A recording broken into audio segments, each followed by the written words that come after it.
Olá, eu sou Paulo Santos, da Coordenação Estadual de Saúde Bucal, e gostaria de cumprimentar a todos que estão se dispondo a acompanhar esta construção que a coordenação vem desenvolvendo neste período do coronavírus.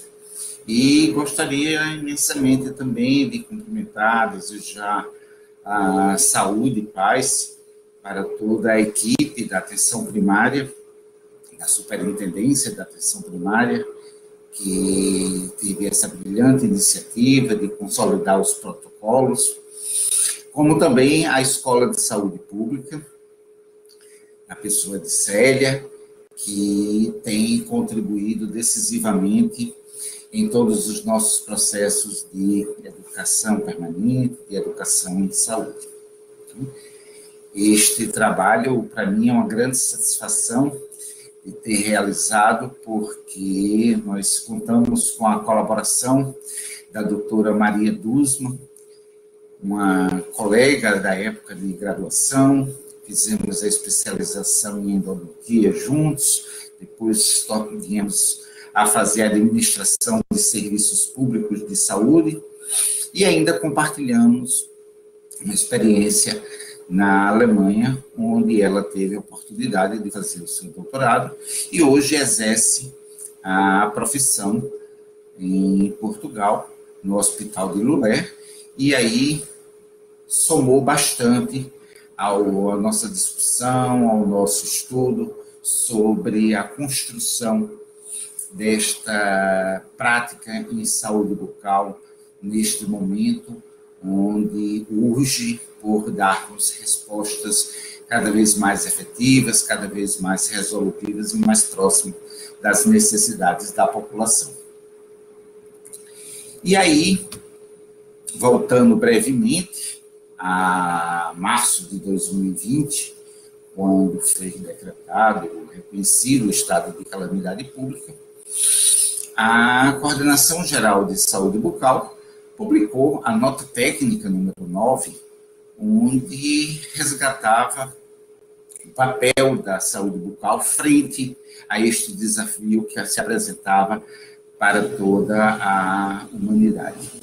E, naquele momento, a coordenação, bastante preocupada com as notícias que chegaram da China, com as notícias que chegavam da Europa naquele momento, sobre o avanço da pandemia, publicou a nota técnica número 9, onde, dentre tantas coisas, ela chamava a atenção para o fato de que a ocorrência de mudanças epidemiológicas importantes, como os casos de Covid-19, não atinge somente os profissionais que prestam assistência à saúde direta em relação a esse agravo, no caso das UTIs, dos hospitais de referência, nos serviços de acolhimento aos pacientes com sintomas gripais ou com sinais e sintomas de cirrose, mas também aos demais profissionais de saúde envolvidos e, principalmente, à população que utiliza este serviço.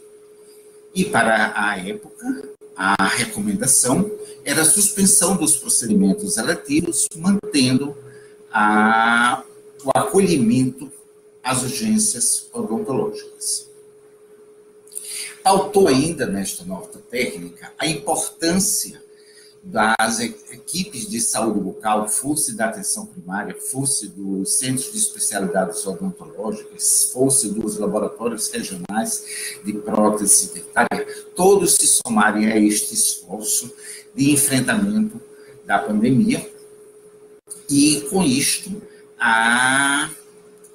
buscou inserir estes profissionais dentro das ações do Fast Track, que buscava acolher de forma rápida, objetiva, segura, os pacientes que se apresentassem com os sinais e sintomas previstos para aquela situação.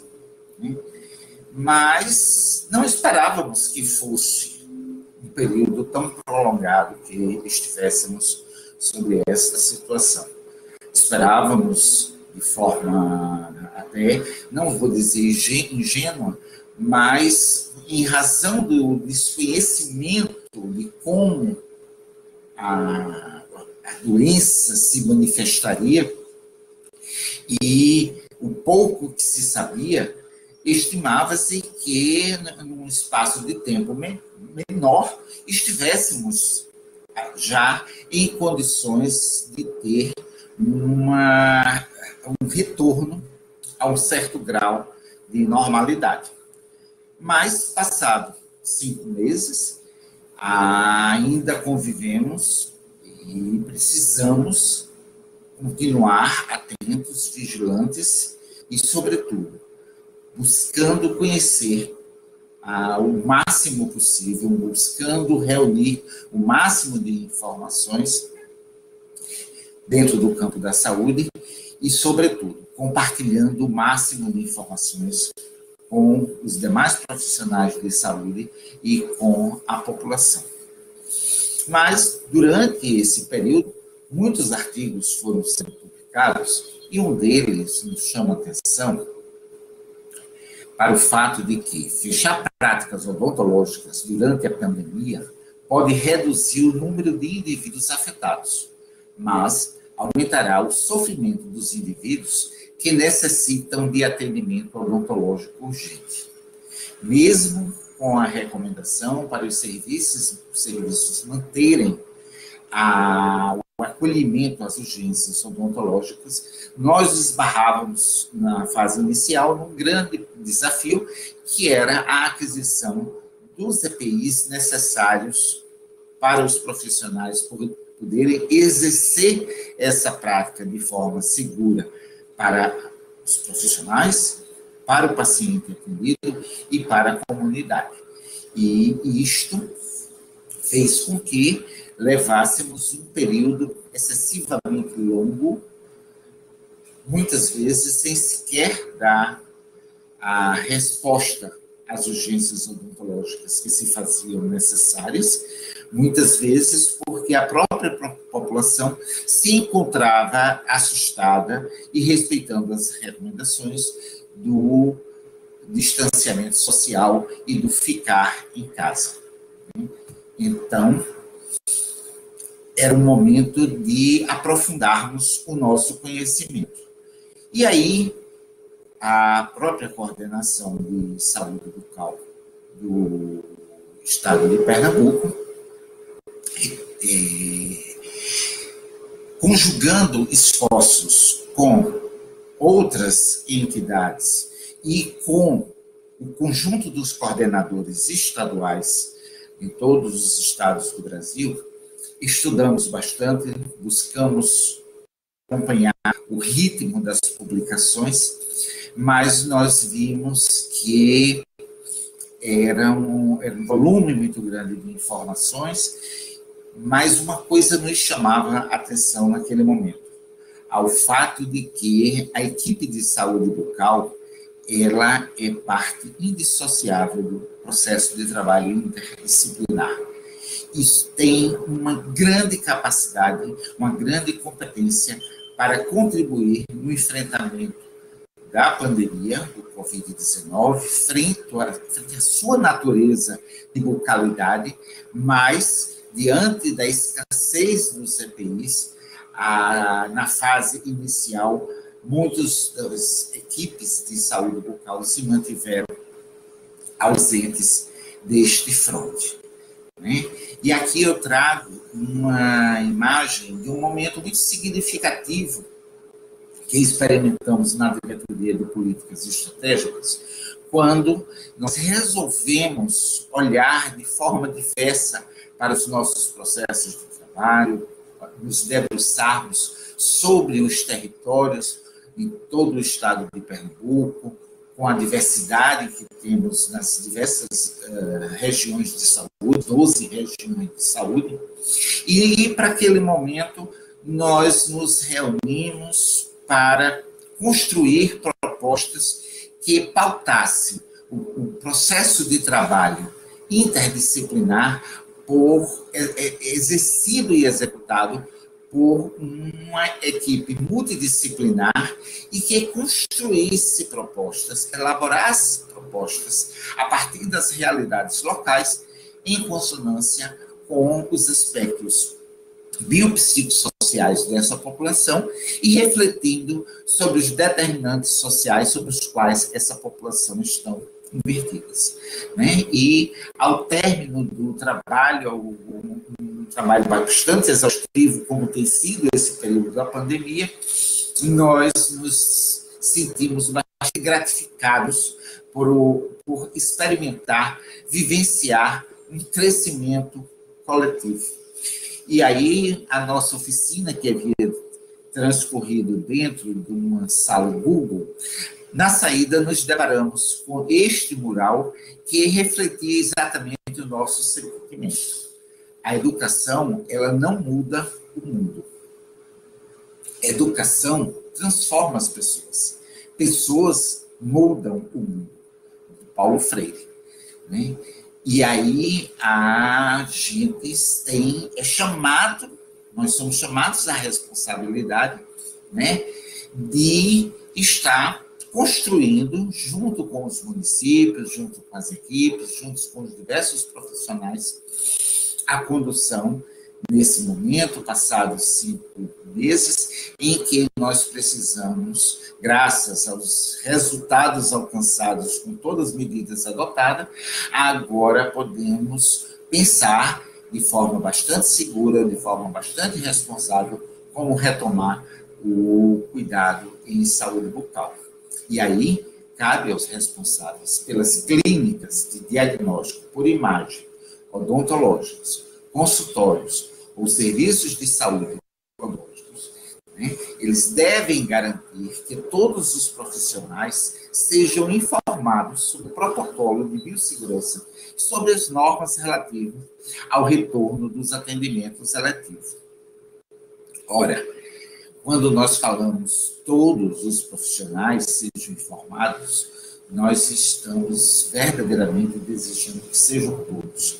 Né? A atenção primária, né, o seu modelo substitutivo da estratégia de saúde da família, ele está lá pautado, a equipe multiprofissional, médico, enfermeiro, técnico e auxiliar de enfermagem, agentes comunitários de saúde, cirurgião dentista, técnico e auxiliar de saúde bucal, mas nessa equipe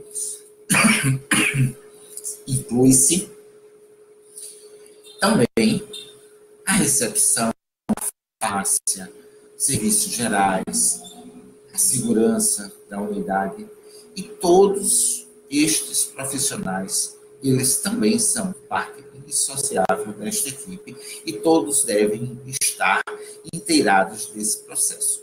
Né?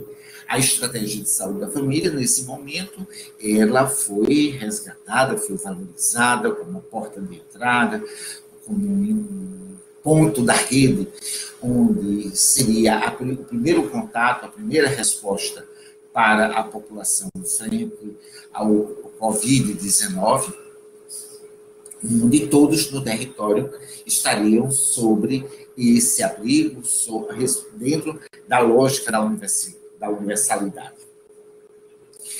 Universalidade que o SUS traz, né, dentro dos seus princípios, junto com a equidade, junto com a integralidade. Né?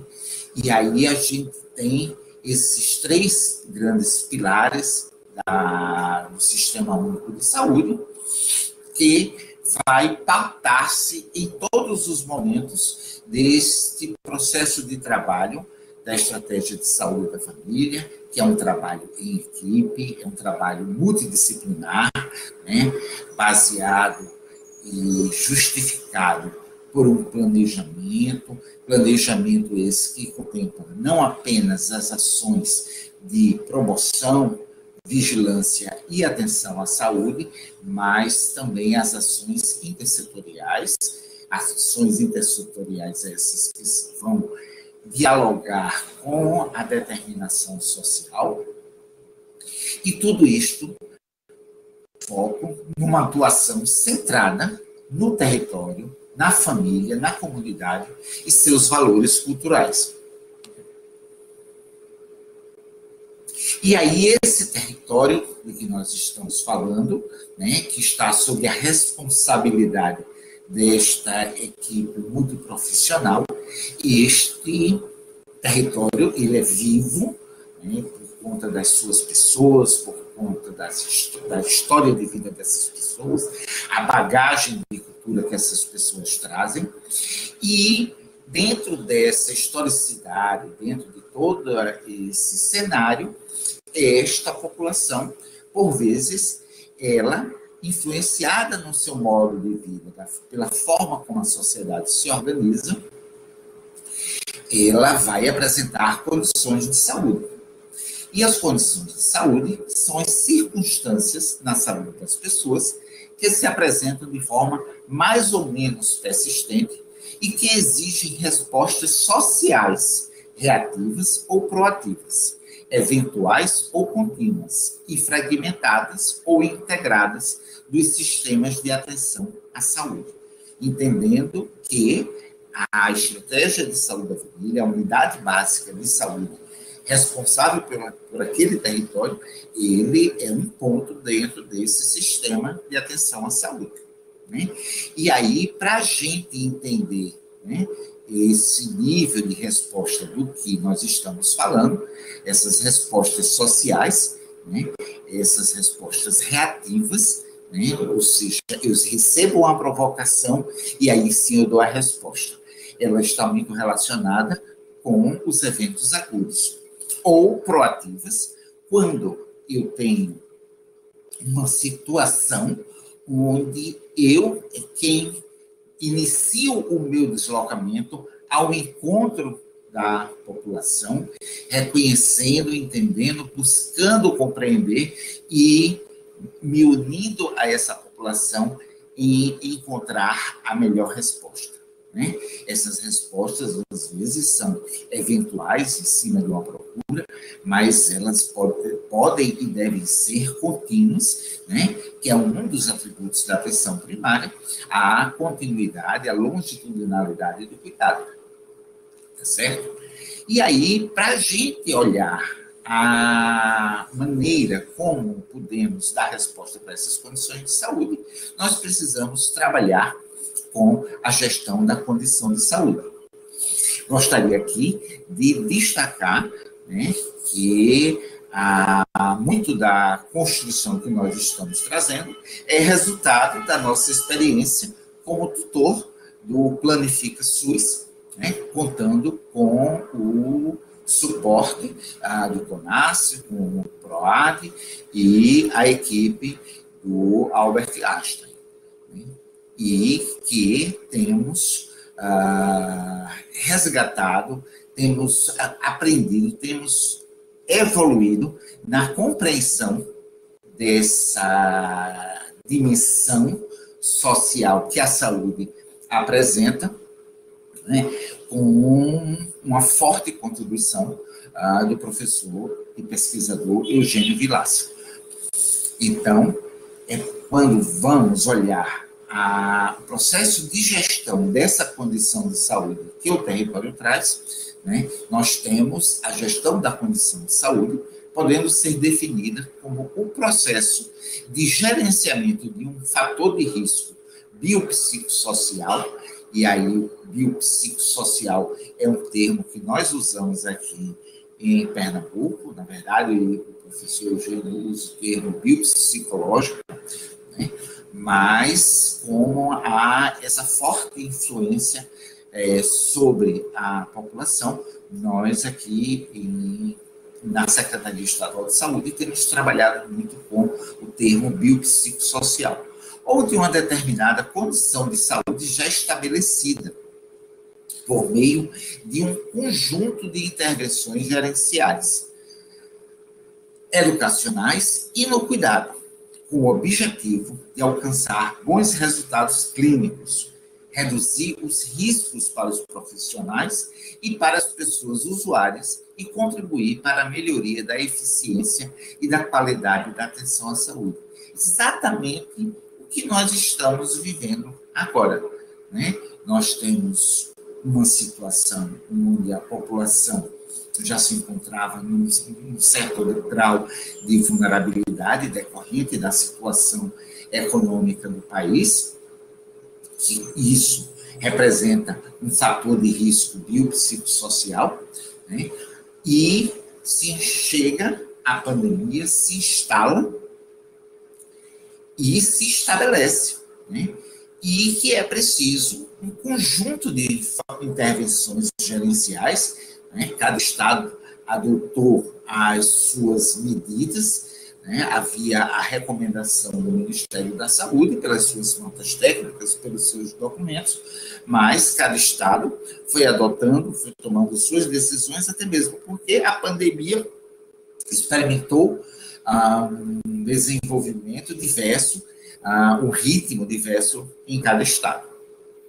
E aí foi preciso também ações educacionais relacionadas ao uso da máscara, ao distanciamento social, higienização das mãos, né, com o objetivo de alcançar bons resultados clínicos, que significava salvar vidas, né, reduzir os riscos para os profissionais. Então, nós, durante todo esse tempo, assistimos o ritmo das publicações da Pevisa, assistimos à academia produzindo documentos para a área da odontologia, a ANIB também contribuiu bastante, as entidades, o Conselho Federal de Odontologia, e isso tudo direcionado para fazer chegar, né, as pessoas usuárias e contribuindo para a melhoria de uma eficiência que nós precisávamos, sim, né? Assistimos demais, a gente precisa achatar a curva, a gente precisa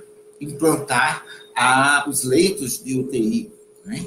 E isto, sim, é que vem culminar com uma qualidade da atenção à saúde frente a um certo sucesso que nós experimentamos, onde não havia a possibilidade de evitar todas as mortes. Algumas, por inúmeras razões, talvez pudessem ter sido prevenidas, né? Mas o esforço de todos os profissionais na linha de frente, fosse na área de segurança, fosse na área da saúde, eles são dignos de aplauso e realmente mostraram uma eficiência para esta qualidade.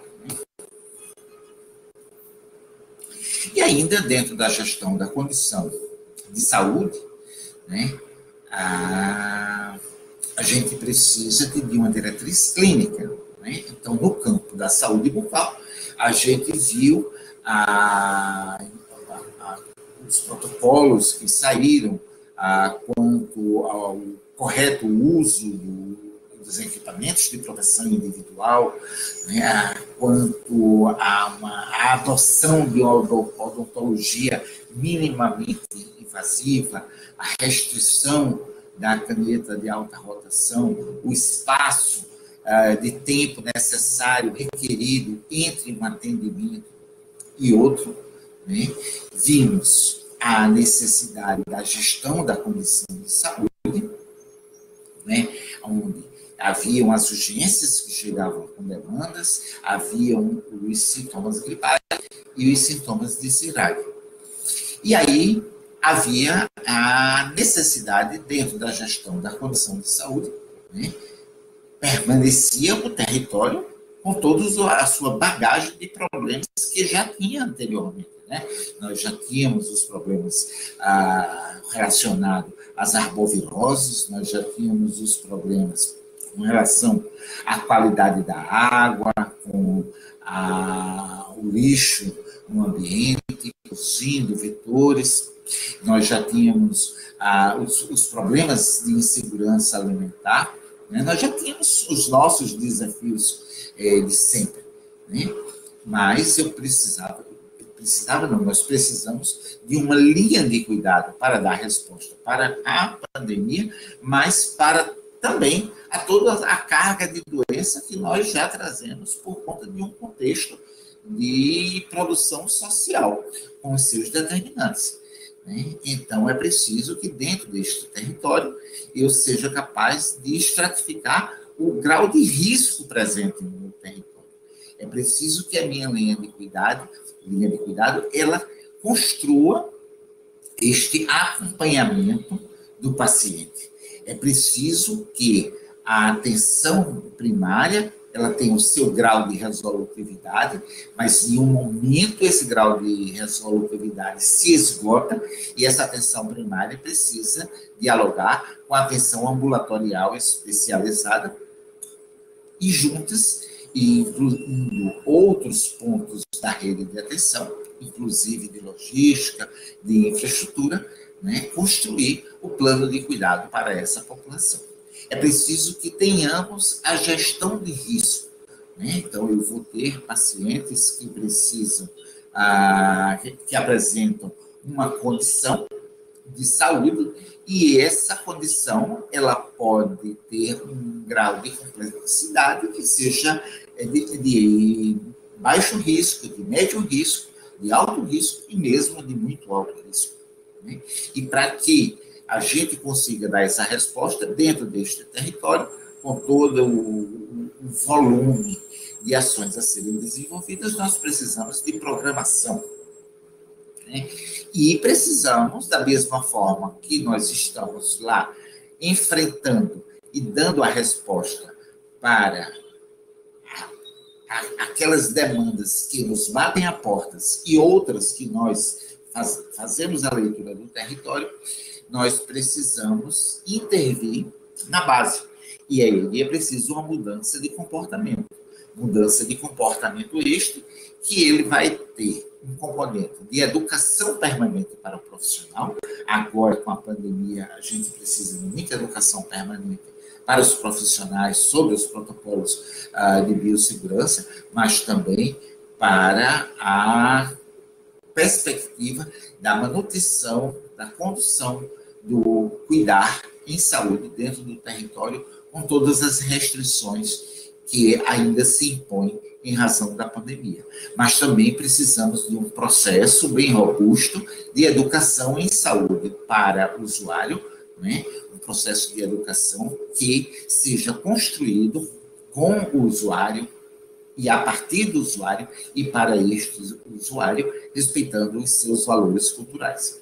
Né? Então, isso significa que nós precisamos de uma mudança radical na abordagem clínica, de um modelo profissional de saúde centrado no individual, que responde a um doente por meio de procedimentos curativos, cuidadores e reabilitadores, evoluindo para uma abordagem que considere base populacional adscrita, aquela população cadastrada vinculada à unidade, que considere os fatores de risco biopsicossociais presentes no território e aos quais a população está mais ou menos exposta. Condições de saúde já estabelecida, a carga de doença que a população já traz. E considere também estratégias focadas na estratificação de risco e na atenção baseada na população. Bom, considerando este cenário que a gente viu da necessidade da mudança, né, e refletindo sobre este processo de trabalho, nós precisamos também trabalhar com o conceito de necessidade de Bradshaw, de 1972, onde nós precisamos compreender os tipos de necessidade que a população apresenta como mais um instrumento a nortear o nosso planejamento, a nossa tomada de decisão. E aí nós temos a necessidade normativa, que é o estado de saúde bucal, considerado como em necessidade por intervenção de um clínico, a partir de uma avaliação feita por um profissional. Então, o profissional, com base nos parâmetros, diretrizes clínicas, notas técnicas, ele, diante da avaliação de um paciente, ele vai definir na elaboração de um projeto terapêutico qual a necessidade deste paciente. Um outro elemento que vem somar no entendimento da necessidade normativa é o fato de termos dados epidemiológicos que apontam o perfil epidemiológico esperado pela população, como os resultados do inquérito epidemiológico SB Brasil 2010, que trouxe um retrato por região de saúde e por capital, onde nós temos uma estimativa das necessidades da população. Temos também a necessidade perceptiva, que é aquela avaliação feita pelo próprio indivíduo sobre sua condição bucal e sua necessidade por uma saúde bucal melhor. E esta necessidade perceptiva, muitas vezes, ela pode estar influenciada pelo grau de escolaridade da população e por valores culturais, ou mesmo a percepção da necessidade de ter de experimentar o desconforto da dor, o desconforto da dificuldade mastigatória, da dificuldade de fala. E temos a necessidade manifestada ou demanda, que são aquelas necessidades percebidas pelos indivíduos, que são convertidos em demanda pela busca de assistência de um profissional ou serviço.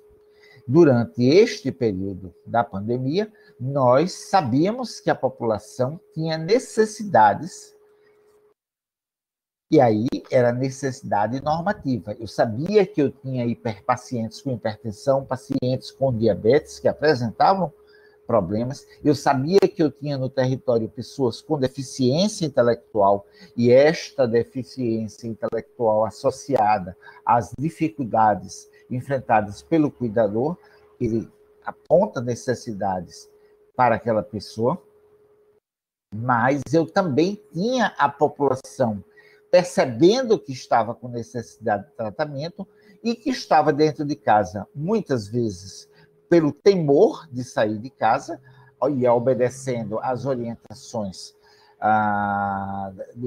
dos profissionais de saúde,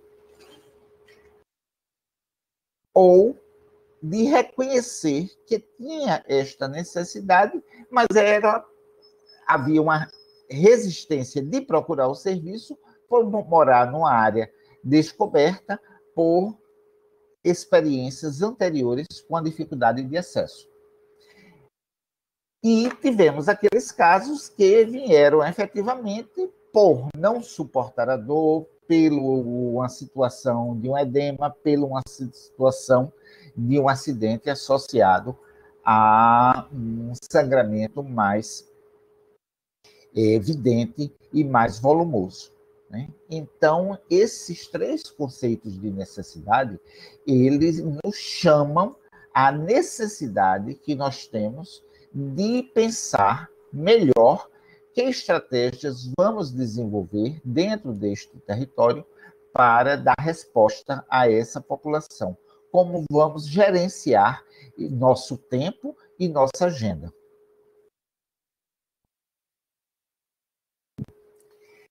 E aí eu tenho dentro do território as condições crônicas, como a gestação, como a hipertensão, como diabetes, como o paciente de Hansen, o paciente de tuberculose, a pessoa com deficiência. Temos inúmeras condições crônicas. E para cada uma delas eu preciso ter um olhar diferenciado, eu tenho que ter a gestão dessa condição, né? E no momento da pandemia, houve uma breve interrupção na condução do pré-natal, mas se entendeu que o pré-natal ele não poderia esperar.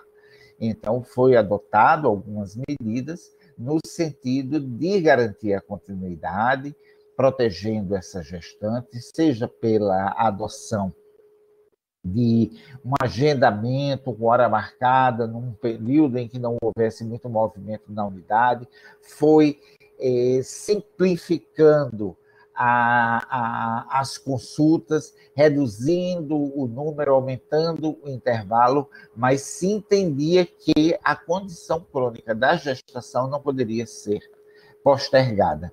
E, naturalmente, que a participação da saúde bucal neste cuidado instituído à gestação também não poderia ficar de fora, e nós elaboramos uma nota técnica, divulgamos no sentido de também haver essa continuidade do pré-natal odontológico. E aí, o Eugênio Vilaça Mendes, ele traz para a gente, né, uma colocação muito fortuita sobre o olhar que nós precisamos ter sobre este diálogo onde nós temos com os pacientes, né? E traz: fortalecer a capacidade de autocuidado da gestante é muito mais do que dizer a elas o que devem fazer.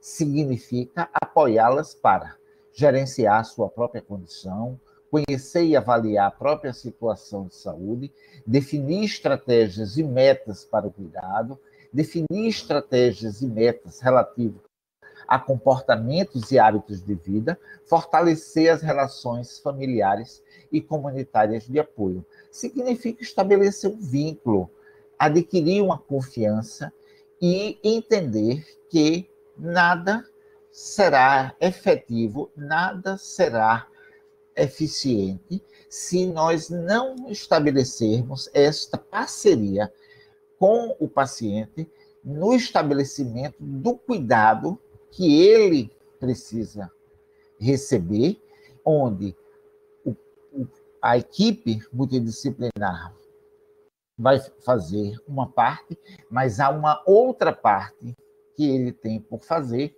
e aí nós precisamos fortalecer esta compreensão para que haja uma adesão a este cuidado. Outra condição que temos no território é a hipertensão arterial sistêmica, que também neste período ficou bastante difícil do acompanhamento, já que a maior parte dos pacientes com hipertensão são pacientes idosos e que estavam também igualmente temerosos de sair de dentro de casa, né? Mas se fazia extremamente necessário esta continuidade do cuidado, e agora nós precisamos resgatar, porque algumas das condições que antes eram simples ou médias podem ter evoluído para complexa ou muito complexa, às vezes pela interrupção da medicação, às vezes pela condição alimentar, às vezes pela condição oral. Uma vez que a prevenção e o manejo da doença periodontal melhoram a saúde bucal geral e qualidade de vida, e podem prevenir e melhorar a hipertensão arterial sistêmica. Pacientes com doença periodontal devem ser informados sobre o risco de desenvolver a hipertensão arterial sistêmica, devendo receber aconselhamento em saúde bucal. E aí nós temos um grande contingente de pessoas que estão no território, que são portadores da hipertensão. Algumas vezes eles sabem, a equipe sabe, outras não. E nós precisamos desenvolver estratégias no sentido de verificar quem são esses pacientes, como é que está o acompanhamento, que medidas e adoção de hábitos saudáveis estão sendo pautados no seu dia a dia, no sentido de prevenir o agravamento dessa condição, entendendo que periodontite severa aumenta em 49% a probabilidade de hipertensão. Então, nesta retomada, nós estamos muito preocupados, lógico, com a biossegurança, com todos os cuidados, mas nós precisamos igualmente pensar sobre qual modelo nós vamos estabelecer para a condução deste processo. Temos ainda o diabetes, que é outra condição, que por si só o diabetes produz a doença periodontal, produz a perda dentária, mas uma vez o paciente de diabetes com a doença periodontal instalada, a doença periodontal vai agravar a condição do diabetes e o processo inflamatório vai interferir no efeito da medicação que está sendo feita e um paciente terá maior dificuldade para controlar a sua glicemia. Então, faz-se extremamente necessário a abordagem desse paciente, abordagem ao aspecto da doença periodontal, mas igualmente a sua condição alimentar, a sua condição e possibilidade de atividades físicas associado à medicação. E aí, neste momento, né, para que a gente elabore este plano de ação de retomada, que vai implicar em inúmeros aspectos o rearranjo da unidade na sua ambiência e na adoção de protocolos de segurança, mas eu preciso, neste momento, onde nós teremos uma capacidade de atendimento reduzida pela necessidade do aumento do intervalo, de repensar o nosso processo de trabalho, de reordenar a agenda disponível e a nossa programação. Recentemente, as equipes de saúde bucal, né, teve a sua individualização do INE e do CENES, e aí, com este processo, as equipes elas não estão conseguindo acessar este relatório, que traz o perfil do seu território, que traz o perfil da sua unidade. Então, neste momento, orientamos, somos nós e o Ministério da Saúde, que a equipe de saúde bucal solicite ao coordenador gerente da UBS a extração dos relatórios do SUS, na atenção primária à saúde, do período em que a SB estava vinculado à equipe de saúde da família. Então, provavelmente, a equipe que teve, a partir de maio, essa individualização do INE, ele não vai conseguir visualizar os relatórios anteriores ao mês de maio. Ele só estará disponível para visualização a partir da data deste novo cadastro. Né? Então, é importante que, dentro desse processo de integração da equipe de saúde da família, ele esteja integrado fortemente e, para tal, se faz necessário o acesso a esses relatórios. Né? E aí, identificando esta situação, o Ministério da Saúde encontra-se voltado para solucionar essa situação e permitir que a equipe de saúde bucal continue a visualizar os relatórios da mesma forma como tinha anteriormente. Né? Uma outra ferramenta que nós precisamos considerar fortemente neste momento da retomada é o que a resolução do Conselho Federal de Odontologia nos traz, na sua resolução 228, que vem complementar a 226. A 226 sobre o teleatendimento odontológico, onde o Conselho Federal de Odontologia pautou todas as restrições para o desenvolvimento do teleatendimento, onde ficava facultado apenas a teleorientação.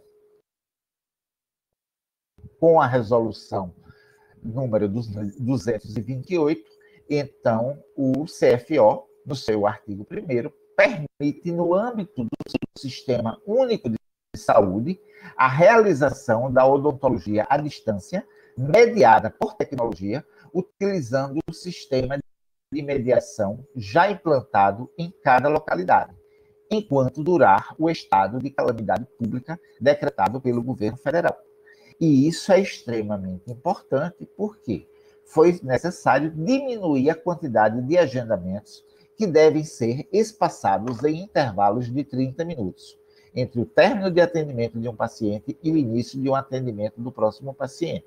Com isto, neste intervalo, o dentista pode estar, por meio de algum dispositivo disponibilizado pela gestão, está realizando a teleconsulta com o paciente, principalmente estes pacientes em condições crônicas ou, por vezes, pacientes com alto grau de vulnerabilidade social, podendo ser via WhatsApp, podendo utilizar algum recurso que a gestão municipal viabilize para esse formato de encontro clínico. Logicamente que, para este teleatendimento, não será possível realizar a primeira consulta odontológica, porque depende do detalhado exame da cavidade oral, registro no odontograma e elaboração de um projeto terapêutico. Como o dispositivo ele não vai permitir esta acurácia do exame, então nós não registraremos no ESUS a primeira consulta, e sim a consulta de retorno. E quanto ao local da consulta, registraremos outro local, tá certo? Então, nós temos uma demanda urgente, que é a necessidade da população, que ela apresenta a necessidade normativa, porque o paciente em condição crônica, como hipertensão, diabetes, gestação, com deficiência, tuberculose e vulnerabilidades sociais, eles não podem ficar ao abandono assistencial. Nós temos a demanda da necessidade que está sendo percebida pelos pacientes, né, e que ele, no sentido da lógica organizada anteriormente, ele não está procurando o serviço, mas que há uma necessidade, e temos ainda a necessidade das urgências, que agora vão se apresentar de forma mais intensa, mais frequente na retomada dos procedimentos. É importante destacar que o processo do aprendizado para este momento, ele tem que ser necessariamente construído diariamente.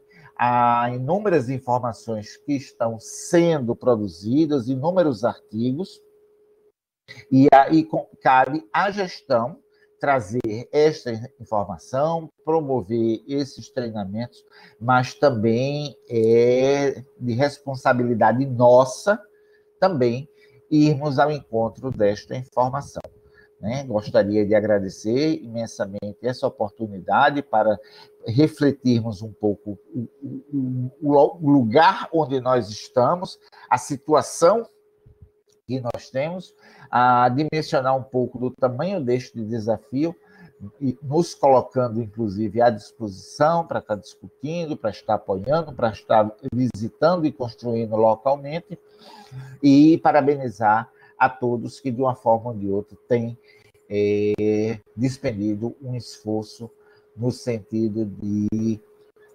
enfrentarmos juntos esta pandemia. Muito obrigado.